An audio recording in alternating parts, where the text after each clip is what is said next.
नमस्कार प्रिय विद्यार्थियों, वीके नॉलेज इलेक्ट्रिकल में आप सभी का स्वागत। एनसीवीटी आईटीआई के आपके सीबीटी एग्ज़ाम होने हैं अगस्त 2024 में।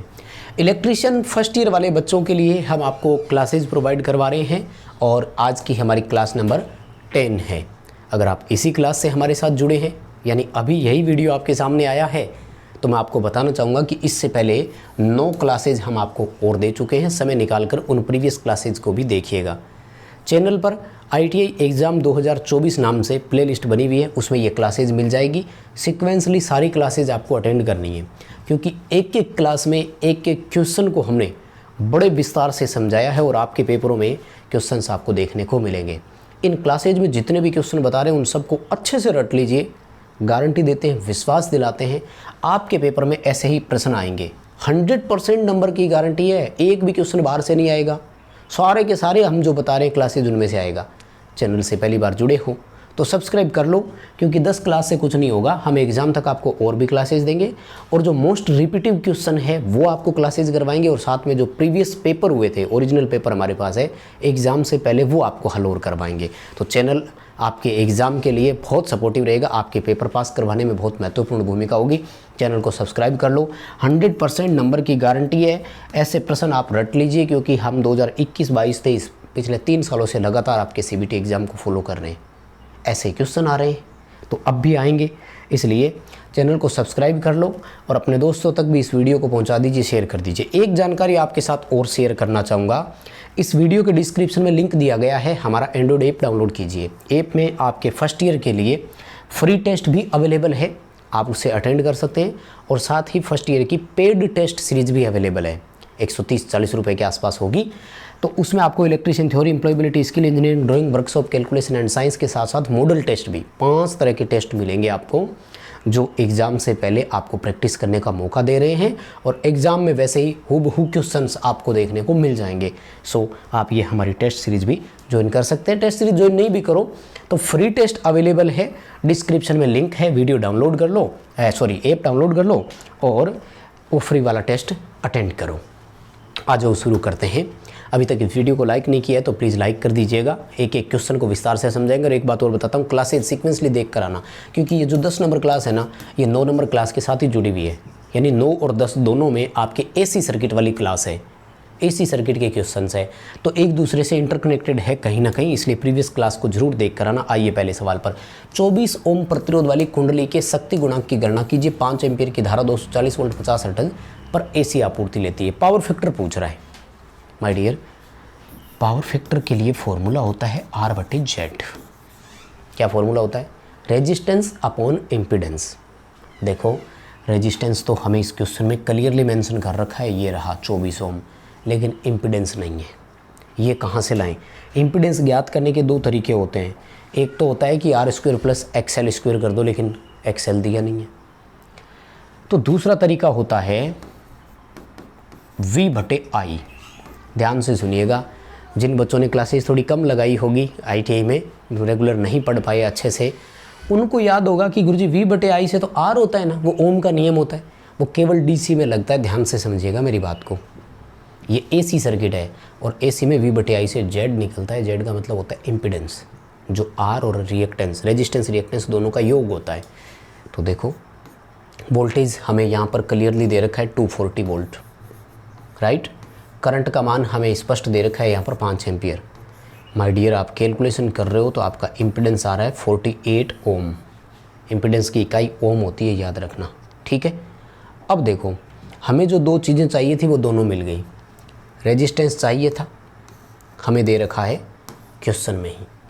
हमें इम्पीडेंस चाहिए था, कैलकुलेट करके हम खुद ले आए, और वो वैल्यू हमारी कितनी आई थी? 48। माय डियर, दोनों को हल करने से आपका आंसर आया 0.5। बताओ, बात समझ में आई क्या? क्वेश्चन का क्या उत्तर करोगे? ये रहा सी ऑप्शन आपके सामने, 0.5 आपका उत्तर हो जाएगा। बताओ, इतनी दूर की बात समझ में आई क्या? स्क्रीनशॉट कोई बच्चा लेकर रखना चाह रहा है तो रख लो, क्वेश्चन बड़ी डिटेल से समझाए। लेकिन अब एक स्टेप आपको आगे ले चलता हूँ। भविष्य में आपको 0.5 के 2 ऑप्शन देखने को मिल सकते हैं, लैगिंग और लीडिंग।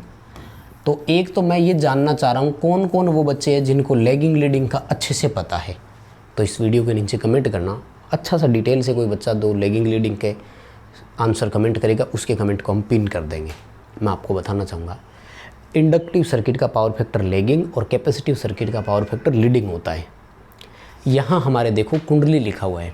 कुंडली मतलब हो गया चौक, इंडक्टर, मैग्नेट जहाँ कहीं भी हो, जैसे हमारे घर में छत पंखा हो गया, ट्यूबलाइट हो गई, फ्रिज की मोटर हो गई, ये सब। तो इसका पावर फैक्टर हमेशा लैगिंग होता है, ध्यान रखना। यानी अगर इस क्वेश्चन में वो आपको 2 ऑप्शन देता तो 0.5 लैगिंग ऑप्शन के साथ जाना था, ये याद रखना। हालांकि इतना कंफ्यूज किया नहीं है, तो सी उत्तर कर देंगे। आपके सीबीटी एग्जाम में क्वेश्चन आपको सीधा देखने को मिलेगा, इसलिए ज़्यादा सोचने समझने की जरूरत नहीं, घबराना मत। हाँ, वैल्यू ज़रूर देख लेना, ऐसा नहीं हो कहीं आंकड़ा बदल दे, वो रेजिस्टेंस 24 ओम की जगह गलती से 20 ओम लिख दिया तो वैल्यू बदल जाएगी, फिर उत्तर 0.5 नहीं आएगा, है ना। तो ये थोड़ा सा आपको ध्यान रखना होगा, और कुछ नहीं है। अगला सवाल देखो, RLC परिपथ में Z की गणना करने का सूत्र क्या है यदि प्रेरकीय प्रतिघात धारितीय प्रतिघात से कम है। पहले तो सुनो, इतनी दूर का बता रहा हूँ, ये जो आगे कंडीशन दी है ना, इसको मत पढ़ो। तो हमारे पास RLC सर्किट में इम्पीडेंस ज्ञात करने का फॉर्मूला होता है R² प्लस XL सार्वय अनुपात XC की होल स्क्वायर और पूरे का अंडर-रूट। ध्यान से समझना मैं क्या लिख रहा हूँ। बीच में सार्वय अनुपात का निशान लगता है, माइनस का नहीं, और इसका मतलब होता है बड़ी में से छोटी संख्या घटानी है हमेशा। क्या करना है, जिसकी वैल्यू ज़्यादा है वो पहले रखना है और जिसकी वैल्यू कम है वो बाद में रखना है, फिर दोनों का अंतर करना है। इसलिए सार्वय अनुपात का निशान हम लगाते हैं। तो ये तो है नॉर्मल, जैसे कि किंतु परंतु ना देता, जैसे कि इस लाइन में शर्त दे दी। अब शर्त दे दी ना क्लियरली, तो फिर आपको स्पष्ट लिखना है।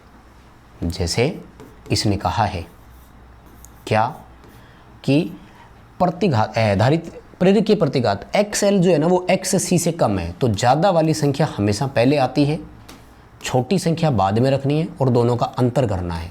तो माइनस का निशान ही लगाएंगे इस बार, क्योंकि इसने क्लियरली दे दिया। तो इस क्वेश्चन का आंसर ये है। बात समझ में आ गई। अब अगर मान लो आपके पेपर में वो आपको ऐसे दे दे, हालांकि देगा नहीं, चिंता मत करना, घबराना मत। पहली चीज़ तो ये ध्यान रखो कि जो दिया हुआ है वही वैसा ही आएगा, लेकिन हमें लेकर तो चलना है साथ में। एग्जामिनर का क्या भरोसा, माइंड चेंज हो जाए या लिखने में गलती हो जाए, बाई चांस प्रेरकीय प्रतिघात धारितीय प्रतिघात से अधिक है ऐसे लिख दिया तो फिर आपकी वैल्यू थोड़ी सी बदल जाएगी। क्या आ जाएगा, R² XL माइनस XC की होल स्क्वायर करके दोनों का अंडर-रूट कर देना, फिर ये आएगा। मतलब इस क्वेश्चन के हिसाब से तो ये उत्तर है आपका बीच वाला। दूसरा ऑप्शन अगर छोटे बड़े के बारे में ना बताए तो ये करना है, और अगर क्लियरली मेंशन कर रखा है तो बीच में माइनस का निशान और बड़ी संख्या पहले लिखनी है। बताओ क्वेश्चन समझ में आया क्या। तो इस क्वेश्चन के हिसाब से ये रहा आपका आंसर, ठीक है।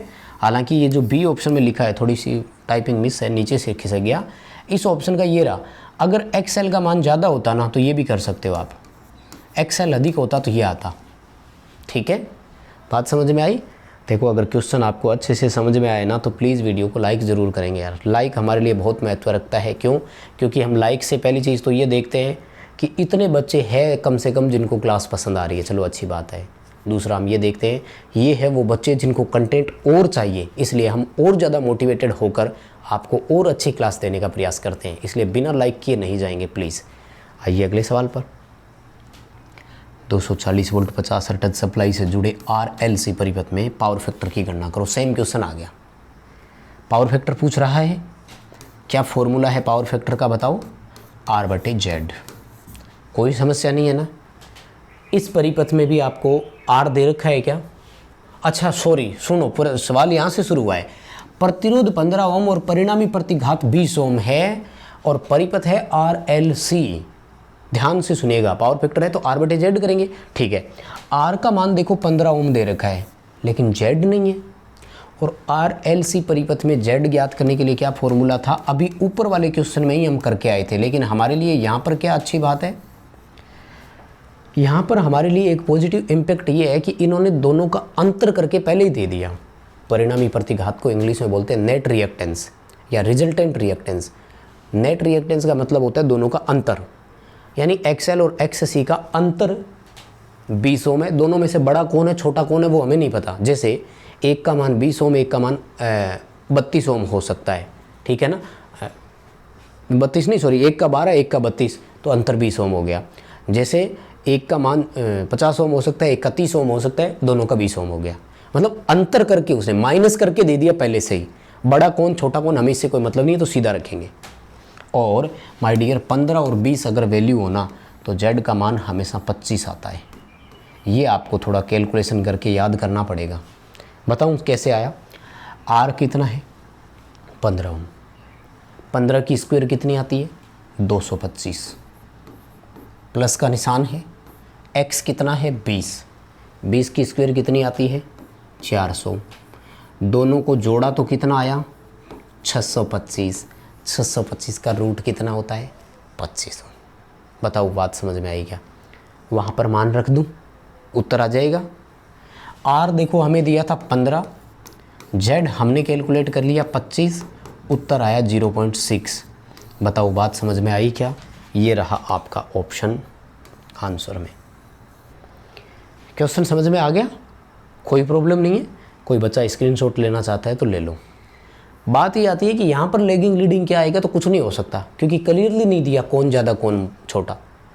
एक्सएल एक्सएससी का रिलेशन अगर दिखा देता तो जो बड़ा होता है उसी का पावर फैक्टर बताना होता है।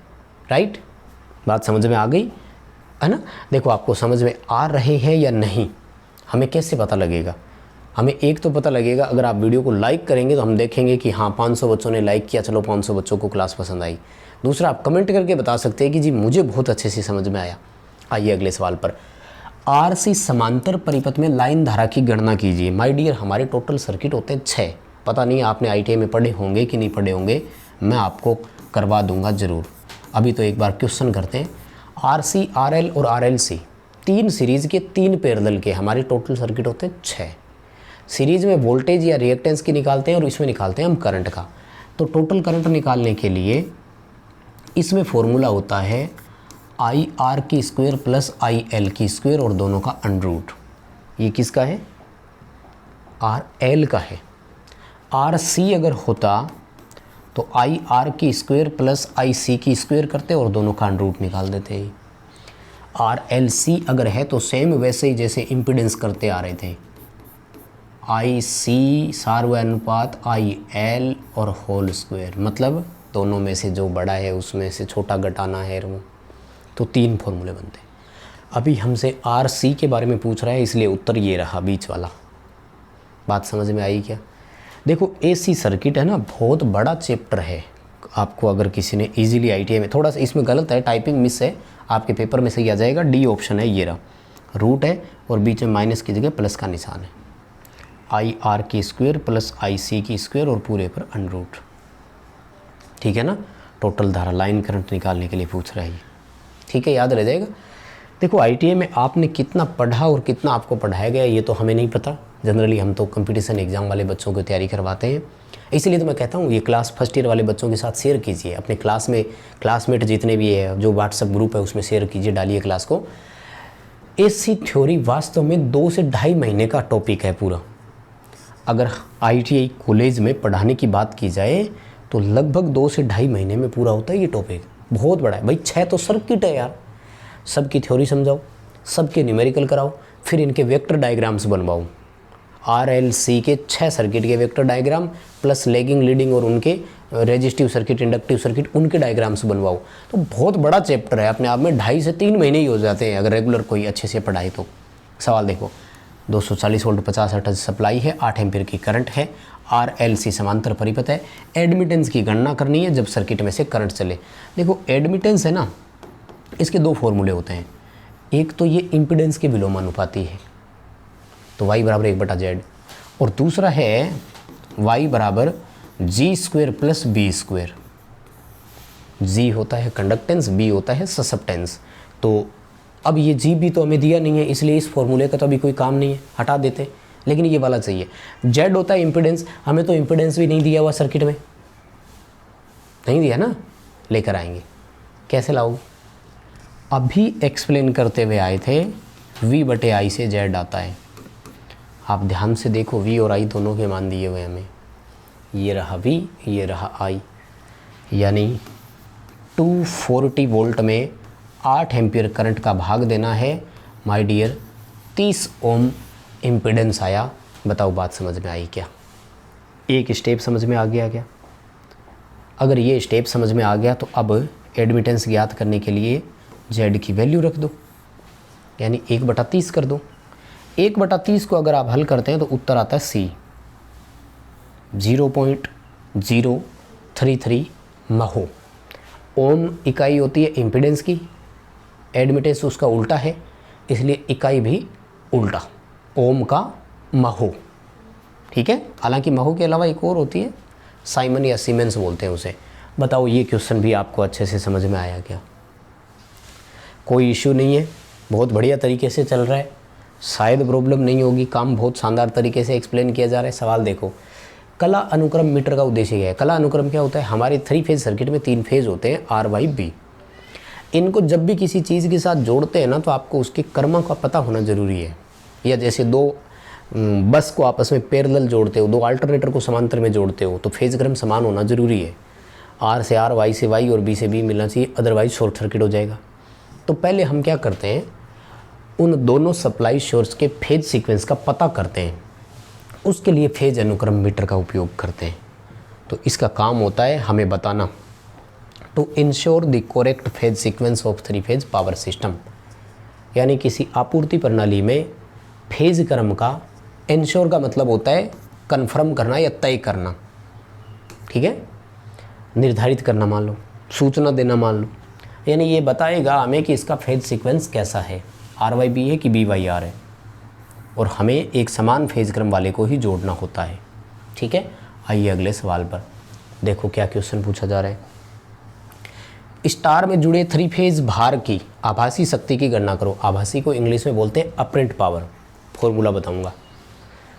अगर 0.8 पावर फैक्टर, 415 वोल्ट और 10 एम्पियर की फेज करंट है, ध्यान से सुनो, फेज करंट दी है इसने। पहले तो सुनो, 3 फेज सर्किट में आभासी शक्ति ज्ञात करने के लिए फॉर्मूला होता है √3 VLIL। अगर इस इकाई की मैं बात करूं तो ये VA में आएगी। सारे ऑप्शन देखो KVA में दिए हुए। VA को अगर KVA में कन्वर्ट करना है तो आपको उसमें 1000 का भाग और दे देना होता है। तो इस क्वेश्चन के लिए ये फॉर्मूला था। बताओ बात समझ में आई क्या? हालांकि √3 VLIL cos फाई अगर और कर देते आप तो वो वास्तविक शक्ति होता, √3 VLIL साइन थीटा कर देते, कोस साइन फाई कर देते कोस की जगह, तो वो रिएक्टिव पावर है। AC का पावर ट्रायंगल आपने पढ़ा है क्या? वास्तविक शक्ति, आभासी शक्ति, प्रतिघाती शक्ति, किलोवाट, KVA और kVAR। ये है 3-4 दिन का टॉपिक, 1 हफ्ते का टॉपिक तो ये है अगर ढंग से पढ़े तो। फॉर्मूला समझ में आया? अब देखो यहाँ √3 का मान सबको पता है, कितना होता है गुरुजी? 1.732। लाइन वोल्टेज ये रही 415, लेकिन माय डियर प्रॉब्लम क्या है? लाइन करंट नहीं दिया, पेपर में जो दिया है वो तो फेज करंट है। तो अब मुझे ये बताओ, स्टार कनेक्शन में लाइन करंट और फेज करंट में क्या संबंध होता है? याद है क्या या भूल गए? बताओ। क्लास नंबर 9 में शुरुआत में ही करवा दी थी डिटेल से, प्रीवियस क्लास ज़रूर देख कर आना। माय डियर, स्टार में लाइन करंट और फेज करंट बराबर होती है, इसलिए उसने केवल आपको कंफ्यूज किया है और कुछ भी नहीं किया। कैलकुलेशन करके मिलान कर लेना, मैं आपको वैल्यू बता देता हूँ बस। करंट 10 एम्पियर रखेंगे और फिर इस पूरे में 1000 का भाग दे देंगे। ध्यान से सुनना, यहाँ पावर फैक्टर का कोई मतलब नहीं है, वो वास्तविक शक्ति के लिए काम आता। √3 VLIL cos फाई करते, किलोवाट में उत्तर निकालना होता तब। अब किलोवाट तो करना नहीं है, तो इसको कैलकुलेशन करके मिलान कर लेना और कमेंट करके मुझे अपना उत्तर बता देना please. I think Uttar D आ रहा है, अगर D आए तो भी बता देना कि यस D आ रहा था, नहीं तो वैल्यू टाइप कर देना आपकी वैल्यू कितनी आ रही है। कैलकुलेशन इतनी होगी, टाइप करो फटाफट मिलान कर लेना। बताओ सवाल समझ में आया क्या? पेपर में एग्जैक्ट सवाल आएगा, वहाँ पर थोड़ी टाइम की बचत कर लेना। क्या करोगे? आंकड़े थोड़े थोड़े मिलान कर लेना, कई बार वैल्यू बदल सकता है, और फिर सीधा उत्तर कर देना। ज़्यादा सोचने समझने घबराने की आपको आवश्यकता नहीं है, मस्त रहो, सारा पेपर इसी में से आएगा। ये लो अगला सवाल आ गया, डेल्टा में लाइन करंट फेज करंट में क्या संबंध है? तो डेल्टा में लाइन करंट फेज करंट से √3 गुना अधिक होती है। ठीक है, बता ही चुका हूँ, इस पर चर्चा पहले हो ही चुकी थी। डेल्टा में लाइन वोल्टेज और फेज वोल्टेज बराबर होते हैं। स्टार में लाइन करंट फेज करंट बराबर होते हैं और वोल्टेज जो होती है वो लाइन वोल्टेज फेज वोल्टेज से √3 गुना अधिक होती है। ठीक है, और कोई ज़्यादा इसमें है नहीं, लंबा चौड़ा छोटा ही सवाल है। 3 फेज शक्ति मापने की 2 वाटमीटर विधि में 1 वाटमीटर 0 रीडिंग दे रहा है, दूसरा कुल शक्ति दे रहा है। माय डियर, मैंने आपको बताया शक्ति मापन की 2 वाटमीटर विधि में 5 टॉपिक है, एक में से 5 क्वेश्चन बनते हैं, यानी 2 वाटमीटर विधि में से 25 क्वेश्चन बनते हैं। 25 अगर किसी ने ढंग से आपको पढ़ाया हो तो। 0 पावर फैक्टर फेज अंतर 0 से 60 के बीच, 60 डिग्री, 60 से 90 के बीच और 90। अगर 1 वाटमीटर 0 और दूसरा वाटमीटर आपको कुल शक्ति रीडिंग देता है तो माय डियर ऐसा तब होता है जब आपका फेज अंतर 60 डिग्री हो। फेज अंतर 60 डिग्री होता है तो पावर फैक्टर 0.5 होता है, क्योंकि फेज अंतर को हम कोस लिखते हैं, कोस 60 का मान 1/2 होता है। बताओ बात समझ में आई क्या? कोई दिक्कत नहीं है ना?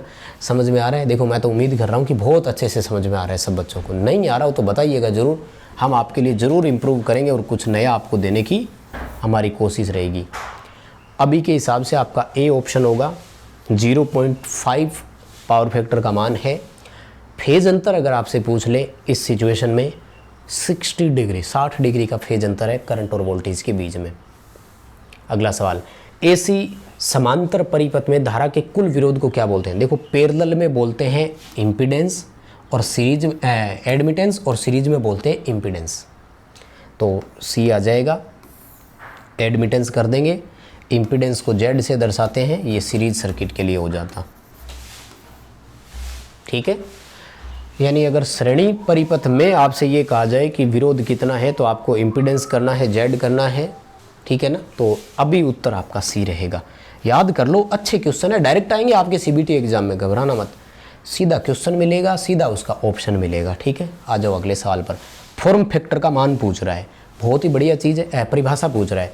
दरअसल फॉर्म फैक्टर को हिंदी में रूप गुणक या आकृति गुणक बोलते हैं और ये आरएमएस मान और औसत मान का अनुपात होता है। आरएमएस वैल्यू और एवरेज वैल्यू का होता है। तो ये रहा बी ऑप्शन आपका। ठीक है ना, आरएमएस मान और औसत मान।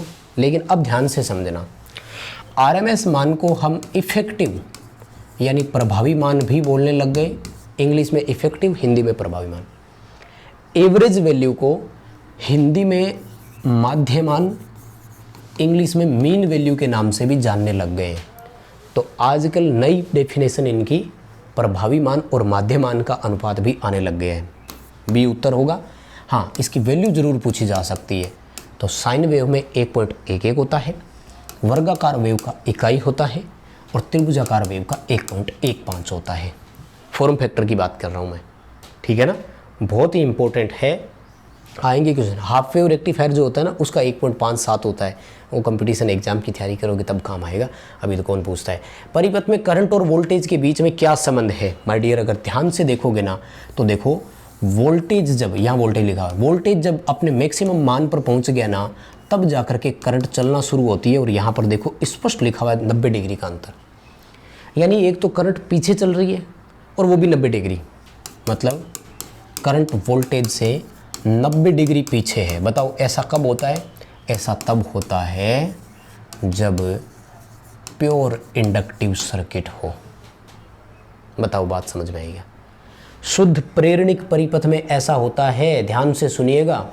हाँ, अगर मैं इन दोनों को चेंज कर दूं, यहाँ पर आई और यहाँ पर वी लिख दूं तो वो बन जाएगा प्योर कैपेसिटिव सर्किट, क्योंकि कैपेसिटिव सर्किट में करंट 90 डिग्री आगे, इंडक्टिव सर्किट में करंट 90 डिग्री पीछे, और रेजिस्टिव सर्किट में करंट और वोल्टेज इन फेज होते हैं, एक साथ चलते हैं। ये तीनों का संबंध याद रख लेना। यही है वो टाइटल जिसकी मैं बात कर रहा था। इस टॉपिक में बहुत लंबा चौड़ा टाइम लगता है, तो अब मैंने पूरा क्वेश्चन ऑप्शन पढ़े थे, प्योर इंडक्टिव का कहीं दिया नहीं, इसलिए हम बी ऑप्शन के साथ जाएंगे, रेजिस्टेंस और इंडक्टिव सर्किट के साथ जाएंगे। हालांकि रेजिस्टिव इंडक्टिव में अंतर 90 डिग्री का नहीं होता, फिर कम होता है थोड़ा सा, और वो डिपेंड करता है इंडक्टर कितना है। इंडक्टर हाई है तो लगभग 70-80 डिग्री होगा, इंडक्टर कम है तो 40-45 डिग्री भी होगा। बात समझ में तो आ रही है ना? अगर समझ में आ रही है तो प्लीज़ वीडियो को लाइक कर दीजिए यार, और मैं तो कहूँगा कि दोस्तों तक पहुँचाइए इसे। आ जाओ अगले सवाल पर। देखो, ये उस केवीए ट्राइंगल में से ये अगर आपने अच्छे से पढ़ लिया हो तो। वो कह रहा है कि सक्रिय शक्ति 4 किलोवाट है और आभासी शक्ति 5 केवीए है, तो रिएक्टिव पावर की गणना करो। देखो अगर केवीए ट्राइंगल की मैं बात करूं तो फॉर्मूला क्या होता है, किलोवाट की स्क्वायर प्लस केवीए आर की स्क्वायर, यही था ना, केवीए ज्ञात करना हो।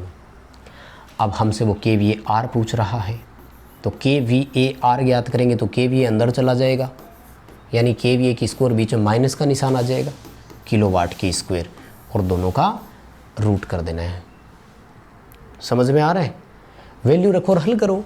केवीए कितना दिया है 5, 5 की स्क्वायर कितनी होती है 25, किलोवाट कितना दिया है 4, 4 की स्क्वायर कितनी होती है 16, दोनों का अंतर कितना आया 9, 9 का अंडर रूट कितना आता है 3, तो आंसर कितना आया 3 kVAR।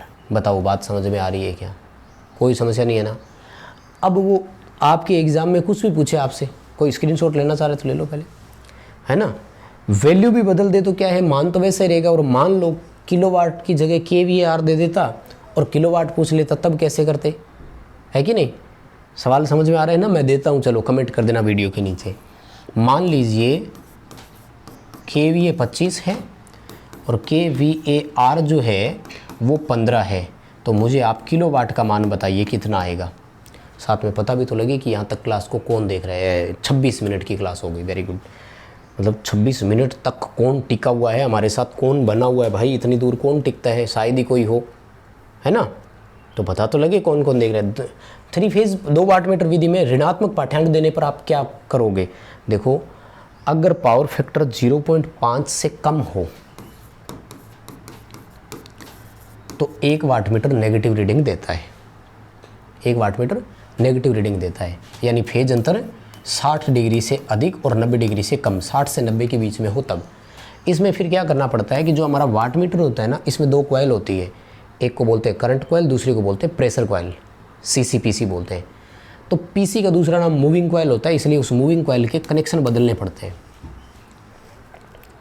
धारा कुंडली है, सॉरी रुको, C ऑप्शन है, मीटर में दाब कुंडली के संयोजन बदलकर रीडिंग प्राप्त करेंगे। जैसे ही प्रेशर कॉइल के सिरे बदलोगे धारा की दिशा बदल जाएगी, तो कॉइल में धारा की दिशा बदलती, चुंबकीय क्षेत्र की दिशा बदली, टॉर्क की दिशा बदल गई, मीटर का विक्षेप घूम गया, माइनस की जगह प्लस हो गया। तो क्या करोगे? C उत्तर करना है। दाब कुंडली प्रेशर कॉइल के सिरे बदलेंगे, करंट कॉइल के नहीं बदलते, ध्यान रखना। करंट कॉइल का दूसरा नाम फिक्स कॉइल होता है, इसलिए वो फिक्स ही रहती है। ज्यावक्रीय फॉर्म फैक्टर का मान पूछ लिया, 1.11 होता है, अभी बता ही दिया था। वर्गाकार वेव तीनों का बताया था, ज़्यादा इसमें रुकने की जरूरत नहीं है, क्वेश्चन सीधा आ सकता है, ध्यान रखना। समांतर परिपथ में प्रेरकत्व का पारस्परिक क्या है? रेसिप्रोकल पूछ रहा है, दरअसल प्रेरकत्व का नहीं रिएक्टेंस का पूछ रहा है। तो X का B होता है, B को ससेप्टेंस बोलते हैं, सबका याद रख लो। R का G होता है, Z का Y होता है, ये 6 बनते हैं एक दूसरे के, वाइस वर्सा। कोई भी सवाल आपसे यहाँ पर पूछा जा सकता है, ये डिपेंड करेगा एग्जाम में क्या जाता है। RLC सीरीज परिपथ में अनुनाद कब होगा? इंग्लिश में रेजोनेंट बोलते हैं। रेजोनेंस तब होता है जब XL और XC एक दूसरे के बराबर हो जाए, यानी जहाँ पर इंडक्टिव रिएक्टेंस कैपेसिटिव रिएक्टेंस के बराबर होगा, एरा XL और XC परिपथ की ऐसी स्थिति को रेजोनेंस बोलते हैं। ये शुद्ध DC रेजिस्टिव सर्किट की भांति काम करता है। फेज अंतर 0 और पावर फैक्टर हमेशा इकाई होता है, ठीक है। फेज वोल्टेज दिया हुआ है, लाइन वोल्टेज पूछा है, तो फॉर्मूला बता देता हूँ और कैलकुलेशन करके आप कमेंट करके मुझे उत्तर बताना कितना उत्तर आ रहा है। ABCD मत लिखना, वैल्यू लिखना, और आई थिंक 415 वोल्ट आना चाहिए। क्रॉस मैच कर लेना, फॉर्मूला मैंने बताया है, हल आप करोगे, कमेंट करके मुझे ज़रूर बताना ताकि पता तो लगे कौन कौन यहाँ तक क्लासेज देख रहा है। करंट वोल्टेज के बीच में संबंध क्या है? देखो वोल्टेज और करंट एक साथ शुरू हो रहे हैं, एक साथ शिखर पर पहुँच रहे हैं, फिर एक साथ 0 पर आ रहे हैं। जब साथ साथ चलते हैं तो इसे बोलते हैं इन फेज, हिंदी में बोलते हैं कला में। ऐसा किस में होता है? प्योर रेजिस्टिव सर्किट में होता है, जब शुद्ध प्रतिरोधी परिपथ हो ना तब ऐसा होता है। अगला सवाल, 2 वाट मीटर विधि में जब एक नेगेटिव रीडिंग दे रहा है और उसकी रीडिंग को आप PC के सिरे बदल कर लेते हो तो कुल शक्ति कैसे आएगी? तो W1 माइनस W2 आएगी, क्योंकि एक की रीडिंग तो माइनस थी ना, माइनस वाली को आपने प्लस करके रीडिंग ली है। अगला सवाल, कौन सी 3 केल प्रणाली में फेज वोल्टेज नापने के लिए उदासीन तार की आवश्यकता होती है? थोड़ी सी परिभाषा बता देता हूँ। देखो फेज वोल्टेज है ना, एक फेज और एक न्यूट्रल के बीच मापा जाता है, जबकि लाइन वोल्टेज दो फेजों के बीच में मापा जाता है। यानी फेज वोल्टेज नापने के लिए हमें न्यूट्रल की ज़रूरत तो पड़ेगी। अब इसका मतलब हमें कृत्रिम न्यूट्रल वहाँ लेकर आना होगा जहाँ हमारे पास न्यूट्रल नहीं होता है। स्टार एक ऐसी प्रणाली होती है कि इसमें न्यूट्रल बनता ही बनता है बाय डिफ़ॉल्ट। हम बाहर निकालें या ना निकालें वो एक अलग बात है। तो स्टार ऑप्शन में जब भी आ जाए वहाँ हमें आर्टिफिशियल न्यूट्रल की ज़रूरत कभी नहीं पड़ेगी। डेल्टा के लिए इसने क्या ऑप्शन दिया है हमें? डेल्टा के लिए देखो, इसने कहा कि 4 वायर डेल्टा, इसका मतलब 3 तारे तो डेल्टा की थी और चौथा न्यूट्रल हम लेकर आए हैं, चाहे वो पावर सिस्टम की, ट्रांसफार्मर की अर्थिंग वहाँ से ले आए हैं, हमारे पास है। हमारे पास न्यूट्रल किस में नहीं है? 3 तार डेल्टा में नहीं है। इसमें हमें फिर आर्टिफिशियल न्यूट्रल लाना पड़ेगा, क्योंकि हम पावर सिस्टम से लेकर नहीं आए, इसके पास है नहीं, तो अब हमें कृत्रिम न्यूट्रल बनाना पड़ेगा। सी उत्तर करना है। कुल मिलाकर बात ये कहना चाह रहा हूँ, याद रख लेना।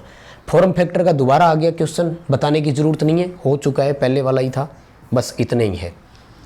ठीक है माय डियर स्टूडेंट, यही रोकेंगे, क्लास कंप्लीट हो गई। उम्मीद कर रहा हूँ क्लास पसंद आई होगी। वीडियो को लाइक कर दीजिए प्लीज़, बिना लाइक किए मत जाना यार, और चैनल सब्सक्राइब कर लो, दोस्तों तक क्लास को शेयर कर दो। डिस्क्रिप्शन में लिंक है, ऐप डाउनलोड करो, फ्री वाले टेस्ट अटेंड करो, और टेलीग्राम का भी लिंक दिया हुआ है, ज्वाइन कर लो। टेलीग्राम पर छोटी छोटी इन्फॉर्मेशंस आपको वहाँ पर प्रोवाइड करवाते हैं। अभी के लिए बस इतना ही था, बहुत बहुत धन्यवाद।